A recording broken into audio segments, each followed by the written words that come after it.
ಗೆಳೆಯರೇ, ಇವತ್ತು ನಾವು ನಮ್ಮ ಆಂಡ್ರಾಯ್ಡ್ ಫೋನ್ನ ಒಂದು ಕೀಬೋರ್ಡ್ನಲ್ಲಿ ಮೈಕ್ ಸಿಂಬಲ್ ಬರ್ತಾ ಇಲ್ಲ ಅಂದರೆ ಯಾವ ರೀತಿ ಅದನ್ನು ಆ್ಯಕ್ಟಿವೇಟ್ ಮಾಡ್ಕೋಬೇಕು ಅಂತ ನೋಡೋಣ. ಮೈಕ್ ಸಿಂಬಲ್ ಬರ್ತಾ ಇಲ್ಲ ಅಂದರೆ ನಾವು ಅದಕ್ಕೆ ವಾಯ್ಸ್ ಟೈಪಿಂಗ್ ಅಂತ ಆಪ್ಷನ್ ಇರುತ್ತೆ, ಅದನ್ನು ಆನ್ ಮಾಡ್ಕೋಬೇಕಾಗುತ್ತೆ. ಅದನ್ನು ಆನ್ ಮಾಡದೆ ಹೋದರೆ ನಮ್ಮ ಫೋನಲ್ಲಿ ಒಂದು ಕೀಬೋರ್ಡ್ನಲ್ಲಿ ಮೈಕ್ ಸಿಂಬಲ್ ಬರೋದಿಲ್ಲ.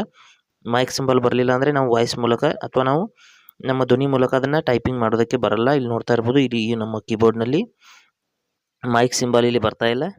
ಇಲ್ಲಿ ನೋಡಿ, ಇಲ್ಲಿ ಒಂದು ಮೈಕ್ ಸಿಂಬಲ್ ಬರುತ್ತೆ, ಇದ್ರ ಮೂಲಕ ಟೈಪ್ ಮಾಡ್ಬೋದು. ಇದು ವಾಟ್ಸಪ್ನ ಮೈಕು, ಇದು ಎಲ್ಲ ಇಲ್ಲಿ ಕೆಳಗಡೆನೆ ಮೈಕ್ ಸಿಂಬಲ್ ಬರಬೇಕು. ಆ ರೀತಿ ಬರಬೇಕು ಅಂದರೆ ಮೊದಲು ಈ ಕಡೆ ಒಂದು ಬಾಕ್ಸ್ ಇರುತ್ತೆ, ಆ ಬಾಕ್ಸ್ ಮೇಲೆ ಕ್ಲಿಕ್ ಮಾಡ್ಕೊಳ್ಳಿ.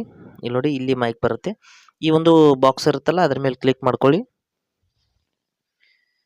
ನಂತರದಲ್ಲಿ ಇಲ್ಲಿ ಸೆಟ್ಟಿಂಗ್ಸ್ ಅಂತ ಒಂದು ಆಪ್ಷನ್ ಇರುತ್ತೆ, ಅದ್ರ ಮೇಲೆ ಕ್ಲಿಕ್ ಮಾಡಿ ಅದನ್ನು ಓಪನ್ ಮಾಡ್ಕೊಳ್ಳಿ.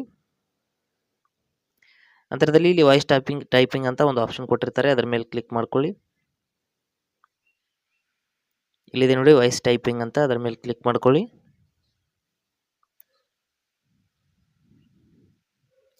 ವಾಯ್ಸ್ ಟೈಪಿಂಗ್ ಮೇಲೆ ಕ್ಲಿಕ್ ಮಾಡಿದ್ಮೇಲೆ ನೋಡ್ಬೋದು, ಈ ಬಟನ್ ಆಫ್ ಇದೆ, ಇದನ್ನು ಆನ್ ಮಾಡಬೇಕಾಗುತ್ತೆ.